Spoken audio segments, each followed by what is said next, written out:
Hello guys, நான் உங்கள் anime man. Dragon பால் super season 2 வர்றதுக்கு சாலிடாக இன்னும் 1 இயர் இருக்குது. பட் அந்த கதையில் என்ன நடக்கும்னு நீங்கள் தெரிஞ்சுக்கணும்னா அதுக்காக தான் இந்த சீரீஸை நம்ம கவர் பண்ணிகிட்டு இருக்கோம். இந்த சீரீஸில் இது செகண்ட் எபிசோட். ஃபர்ஸ்ட் எபிசோடை ஆல்ரெடி போட்டாச்சு, செக் பண்ணி பாருங்கள். கதைக்குள்ளே போகிறதுக்கு முன்னாடி நம்மளுடைய பேக்கப் சேனல் ஒன்று இப்போ தான் ஓப்பன் பண்ணியிருக்கோம். என் ஸ்க்ரீன்லேயும் கமெண்ட் செக்ஷன்லேயும் லிங்க் இருக்கும், மறக்காமல் சப்ஸ்கிரைப் பண்ணி வச்சுக்கோங்க. லாஸ்ட் எபிசோடில் கோகு வெஜிட்டா மோரோவை பிடிக்க ஹெல்ப் பண்ணுறோம்னு சொல்லியிருப்பாங்க. இதை கேட்டுட்டு கேலக்டிக் வாரியர்ஸ் ஹாப்பியாகி இருப்பாங்க.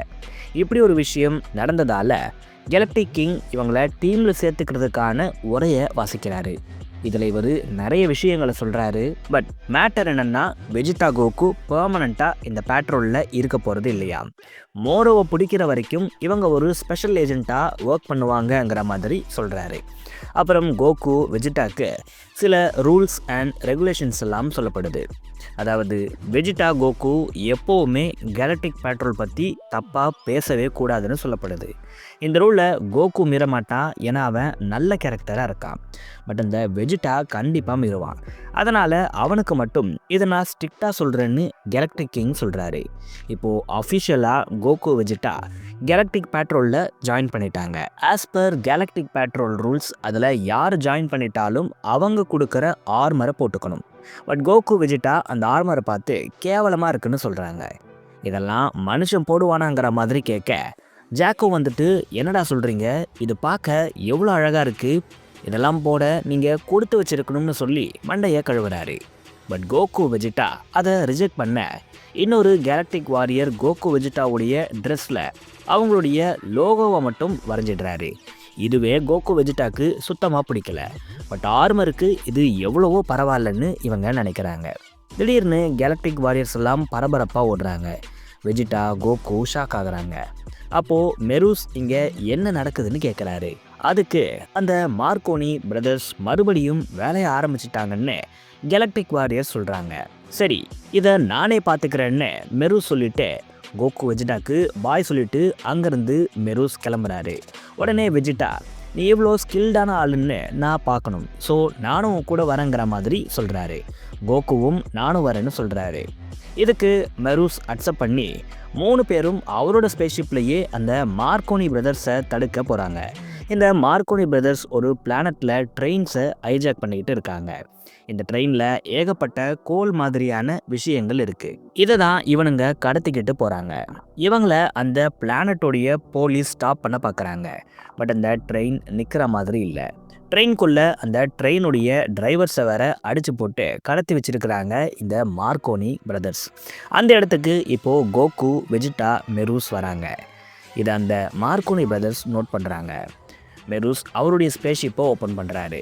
இப்போ இவங்க ஹைஜாக் பண்ணி கொண்டு போகிறாங்கல்ல அந்த ஸ்டோன்ஸு, அது மேலே கரெக்டாக மெரூஸ் நிற்க வெஜிட்டா இந்த ஸ்டோன்ஸ் எல்லாம் என்னங்கிற மாதிரி கேட்குறாரு. அதுக்கு மெரூஸ், இது பேர் ப்ளூ ஆரம். இந்த கிரகத்தில் இருக்கிற எல்லா மிஷின்ஸ்க்கும் இந்த ஸ்டோன் தான் எனர்ஜி சோர்ஸாக பயன்படுதுன்னு மெரூஸ் சொல்கிறாரு. உடனே மெரூஸ் அந்த ட்ரெயினில் லேண்ட் ஆகுறாரு. அவரை அப்போது திடீர்னு யாரோ அட்டாக் பண்ண அது அந்த மார்க்கோனி பிரதர்ஸில் ஒருத்தனான பாஸ்தான்னு ரிவீல் பண்ணுறாங்க. இவனோட அட்டாக்ஸ்லேருந்து மெரூஸ் எஸ்கேப் ஆகிட்டாரு. உடனே அந்த பாஸ்தா பேச ஆரம்பிக்கிறான். என்ன மெரூஸு, பார்த்தே ரொம்ப நாள் ஆச்சுன்னு சொல்ல, பாஸ்தா, இன்றைக்கி உங்கள் 3 பேரையும் ஜெயிலில் போட்டு லாடம் கட்டுறேன்னு மெரூஸ் சொல்கிறாரு.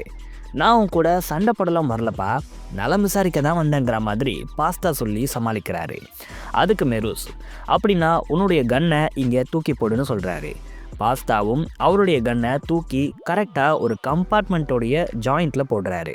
என்னடா கன்னை போட்டுட்டாங்கிற மாதிரி மெரூஸ் ஷாக் ஆகி பார்க்குறாரு. அப்போ தான் பாஸ்தா ஒரு சொடக்க போடுறாரு. அந்த கன் அப்படியே வெடித்து சதறுது. இப்போ இந்த ட்ரெயின் அப்படியே 2 பெட்டியாக பிரிஞ்சு போயிடுது. பிரிஞ்சு போன உடனே பாஸ்தா ஒரு சிக்னலை கொடுக்குறாரு. உடனே அவர் கூட இருந்த எந்த ஒரு கேரக்டர் அதோடைய கையை யூஸ் பண்ணி ப்ளூ ஆரம் இருக்கிற ட்ரெயினை, அதாவது ஹைஜாக் பண்ணப்பட்ட ட்ரெயினை வேற ஒரு ட்ராக்குக்கு மாற்றி விடுறாங்க. இவங்களுக்கு ஏதோ ஒரு ரப்பர் எபிலிட்டி இருக்கிற மாதிரி காட்டுறாங்க.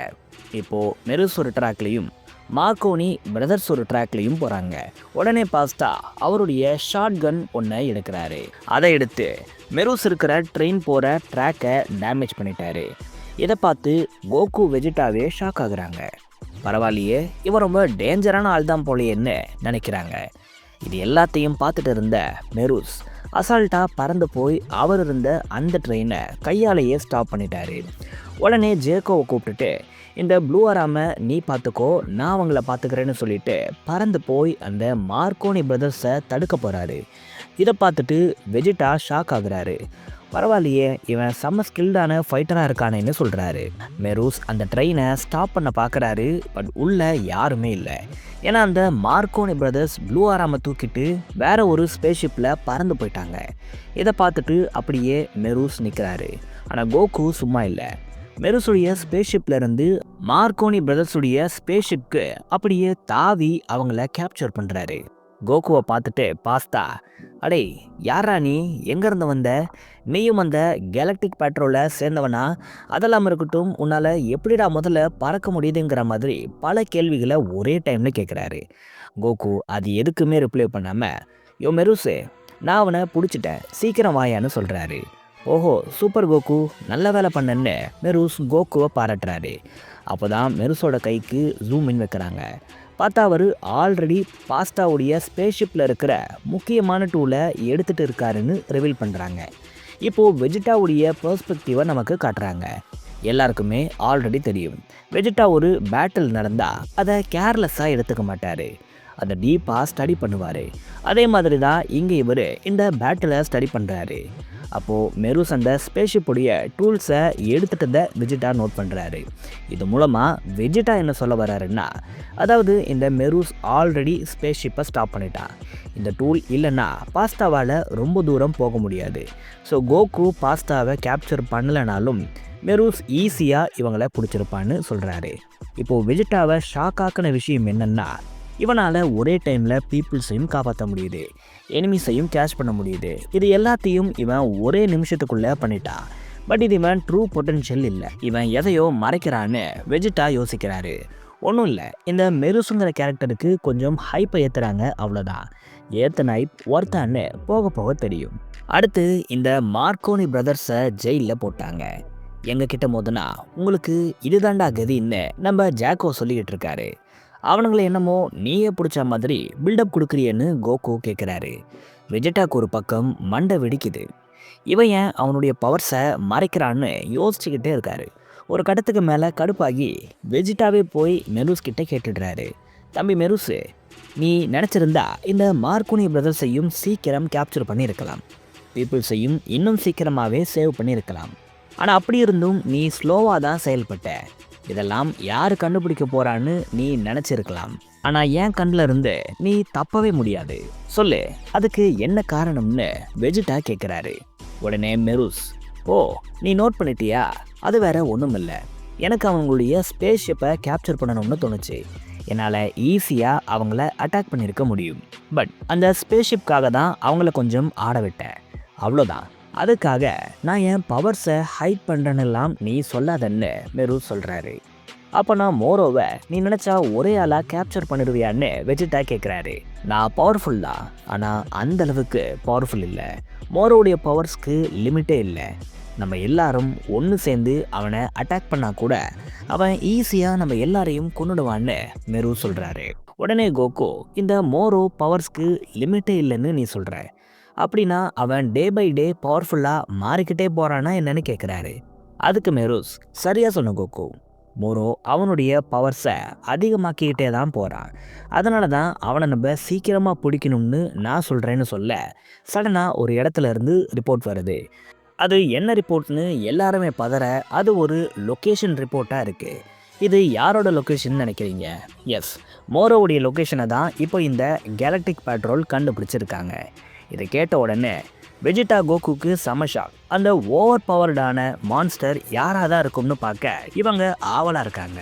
அந்த பேட்ரோல் வாரியர்கிட்ட கோகு மோரோவுடைய லொக்கேஷன் எக்ஸாக்டாக எந்த பக்கம் இருக்குன்னு சொல்லுங்கன்னு கேட்குறாரு. அதுக்கு அந்த வாரியர் ஒரு திசையை காட்ட கோகு அவருடைய கீயை சென்ஸ் பண்ண முடியுமான்னு பார்க்குறாரு. கேலக்டிக் பேட்ரோலுக்கு கோகு என்ன பண்ணுறானே புரியல. அதுக்கு வெஜிட்டா, கோகு மோரோவை சென்ஸ் பண்ணிட்டு இருக்கான், எல்லாரும் கொஞ்சம் அமைதியா இருங்கங்கிற மாதிரி சொல்றாரு. கோகுவுடைய ரேஜ் கொஞ்சம் கொஞ்சமா அதிகமாகுது. ஒரு கட்டத்தில் கோகு மோரோவை கண்டுபிடிக்கிறாரு. இப்போதான் முதல் முறையா கோகு மோரோவை பார்க்குறாரு. ஆனால் மோரோ கோகு தன்னை சென்ஸ் பண்ணிட்டதை ஈஸியாக கண்டுபிடிக்கிறாரு. எப்பட்றாங்கிற ஷாக்கோட கோகு இருக்க இதோட இந்த எபிசோடு முடியுது.